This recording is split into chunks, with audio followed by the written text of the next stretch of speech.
What's going on, everybody? Eric Lindquist at Stochastic here on the Odd Chopper channel, coming to you with a fast and furious edition of NBA's Lindy's Leans, Lights, and Locks here on a Friday. Hit that like button, subscribe button, notification bell. Goes a long way for me on this video. Goes a long way for you. That way you become apprised whenever great content is going live here at our little neck of the YouTube woods. Obviously, we've got some lines out here already. I'm recording this Thursday afternoon. So Thursday afternoon, a little bit earlier than I normally do. Not a lot of props that exist here yet. Partly because the NBA Cup is reaching its conclusion of the group play stage. So we're going to give you the ins and outs of what's going on there.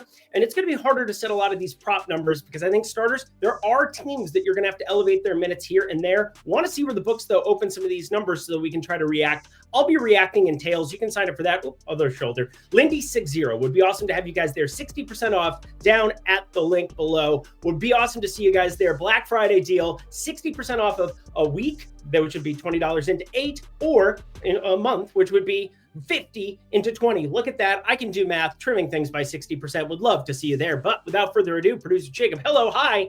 Hopefully you had a fantastic Thanksgiving. Let's get to the picks. Game number one, the New York Knicks taking on the Charlotte Hornets. And again, one of those things I'm going to be saying throughout this is your East group stage. The Knicks, they're 2-0 with a 14-point differential. In this spot, taking on a Charlotte team that really has nothing to play for other than regular season wins, which I guess is very, very important. But the Knicks already play their guys maximum minutes, even in regular games, NBA Cup games. Doesn't matter. Tom Thibodeau has no regard for humanity. And now Mikal Bridges has been playing a little bit better of late. OG Anunoby played really well here of late. However, last time out, not the prettiest game that I've ever seen in my entire life. Got ran off the floor pretty quickly. So there's that. Just some volatility there with that Knicks team because offensively, they are a juggernaut. Defensively, they have improvement. And Isaiah Hartenstein, he is that improvement. He exists elsewhere. But if there aren't a lot of things that stand out to me right from the get-go of a game, we're going to move on. So we're going to move on from this one. Over 227.5. There is injury news to be paying attention to on this Charlotte side, like there always is with Trey Mann. I mean, Trey Mann, come on, man. If he ends up playing LaMelo Ball, Brandon Miller going to look a lot worse. Cleveland, 6.5-point favorites taking on the Atlanta Hawks. And our first bet, and we have 1, 2, 3, 4 official bets that are on the card as of right now. I think 4, nope, 5. I had 5. I was going to say I knew I was missing one, but Cleveland is not the side. And I told you guys last time, I really liked that plus 10.5. Really liked it with Atlanta. Sorry, plus 12.5. Closed it plus 10.5. They win the game outright. Atlanta's had the 2 biggest wins against these Eastern Conference juggernauts, Cleveland and Boston on the road, but they go home here to take on Cleveland. Cleveland needs to make a couple of different adjustments. One thing that did stand out to me, we ended up on the under there of Darius Garland. His points, 20.5 there, was a pretty high number considering Ty Jerome starting to push 4 minutes. We're going to eventually see Karis LeVert come back into the fray here as well. And negative regression had to be coming on a lot of his shooting numbers because he was outrageous to start off the season. And then we all saw that Boston game where the tide turned in the other direction. But Atlanta, Jalen Johnson, a lot of these people, it is a crazy, crazy spot to be looking at plus 6.5. You adjust here.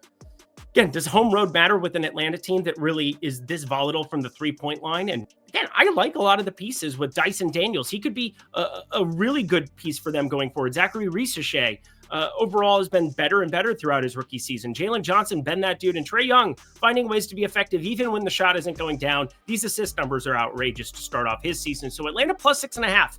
We're just going to be running this one back. I do think Cleveland, revenge in their heart, whatever. This is a numbers game. Plus 6.5. Go ahead and win by 6, Cleveland. Have a lot of fun. I have this just south of 5 points.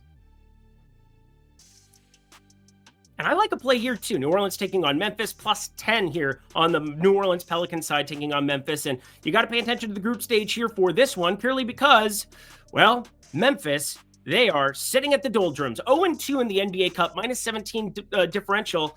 And the Pelicans, they're at 1-2. There's really nothing that can happen. This is just going to be a straight up regular season game, in my opinion. And as such, you're not going to see inflated minutes, I think, for John Morant, for, a dinged up Brandon Ingram if he plays in this one.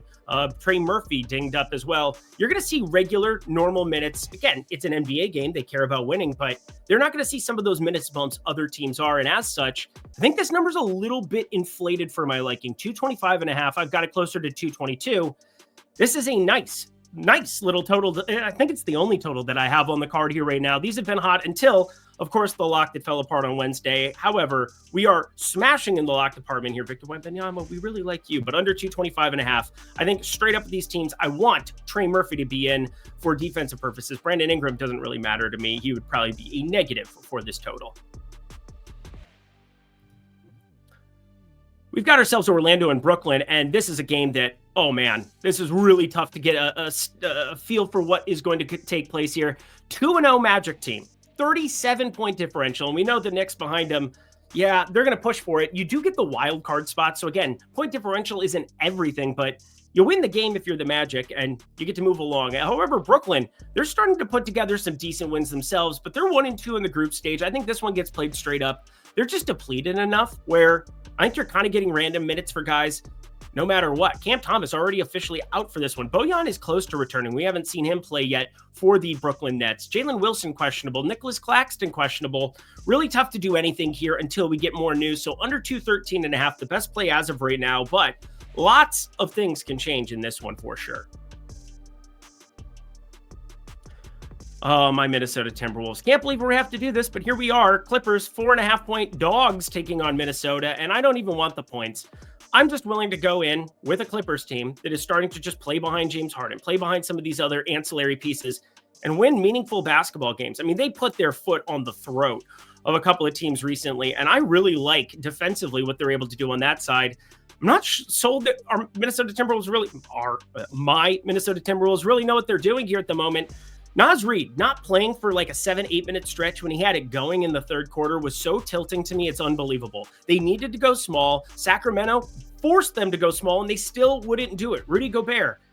Oh, it's so tilting. Julius Randle, not all that good. It is Clippers money line for me. We're not even going to be taking the points. Plus 184. This is way too wide of a number here. Nearly 2-1 on a team that I think this is pretty near like even strength type stuff. Not going to be a lock at this kind of a number, but again, I would have this from a spread perspective closer to 3. If you want to go that direction, play it a little bit more conservatively, I'm okay with that, but I'd rather just take the shot because Minnesota, no identity here at the moment. You guys want to see all of my plays for Friday, including all the updated props. Lindy 60 is the Black Friday promo. You go to the link below, you sign up using that promo, and well, you get 60% off. That's $20 into $8 for a week. That is $50 into $20 for a month. Would love to see you guys there. It's only if you're 21 and over. If you have a gambling problem, please call or text 1-800-GAMBLER. Awesome. Back to the picks we go.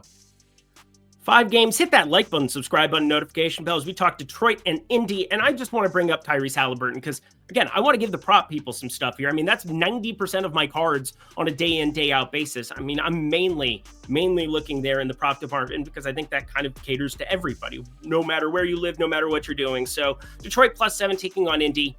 Tyrese Halliburton's shoulder looks a lot better, shooting more threes, starting to shoot at a higher clip, and we're starting to see that come to fruition. On the offensive side, been more of himself. So I'm looking at a 3-point ladder. Again, points, not necessarily going to be as important for me here. Assists, not going to be as important. Specifically 3-pointers, because if he's feeling better and he's starting to knock down shots, Detroit giving up high numbers to point guards here in the 3-point department. And yeah, that's what I'm looking at.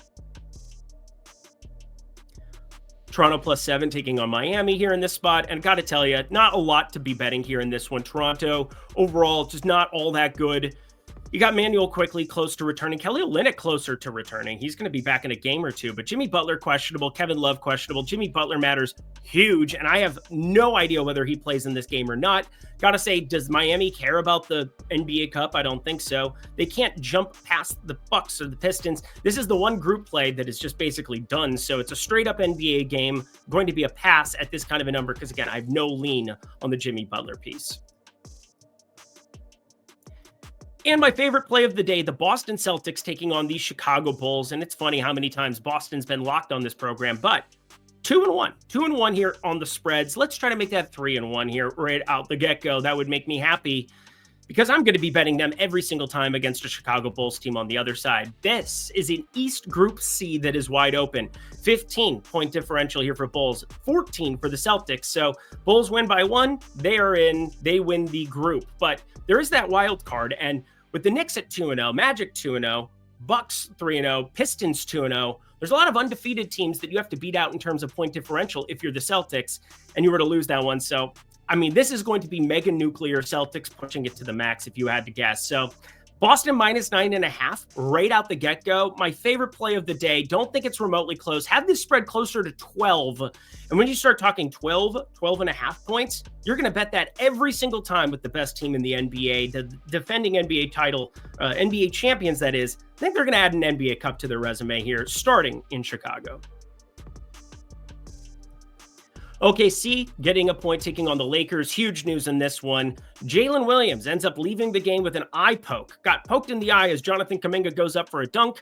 I don't know what his status is going to be here. There's no updated officially injury report. Notice how I haven't brought up any of that stuff here, but I think he ends up playing basketball. Again, it didn't sound like it was as serious after the game. He didn't return, though, in that game against Golden State. I thought that was at least interesting to bring up. As for the Lakers, there's no important injury news there. Jackson Hayes and Bronny James, neither of those on the injury report. I mean, they're just the questionable guys from the previous injury report, so it is what it is. But I'm looking at a lean for the Lakers. But got to bring up SGA 30+ against the Lakers. When you're talking about Dalton Connect into the starting unit here, this is going to be a more offensively forward game. This total, if you were just playing it based on the minutes this season, is closer to 226.5. But the thing that changed, the 2-point difference, is Dalton Connect in the starting unit as opposed to coming off the bench. Huge difference, but helps SGA's scoring output having a game that's going to move a little bit more. And the last game of the day, Sacramento taking on Portland. Man, this one flew. This was a fast show. But smash the like button.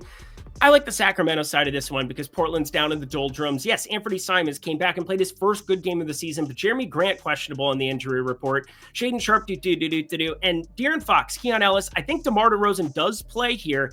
And from an NBA Cup perspective, you look at the Kings, they have nothing to be playing for. However, they need to rack up regular season wins against the likes of the Trailblazers. Trailblazers, they're going to play this one straight up here as well. They're 1-1. Don't really think they have a chance to move on here in the NBA Cup, but straightforward play that I have closer to 6.5. So Sacramento, last play of the day. And that does it for an NBA Lindy's leans, likes, and locks. Hit that like button, subscribe button, notification bell. Head to that comment section below. Let me know your favorite plays that exist on the board. We'll have all the updated props in the Discord at Tails. Would love to have you guys there. Promo code Lindy60, Black Friday. Stay safe out there, shoppers, that's for sure. Until next time, thank you, Producer Jacob. I'm Eric Lindquist. Best of luck in the NBA streets on Friday.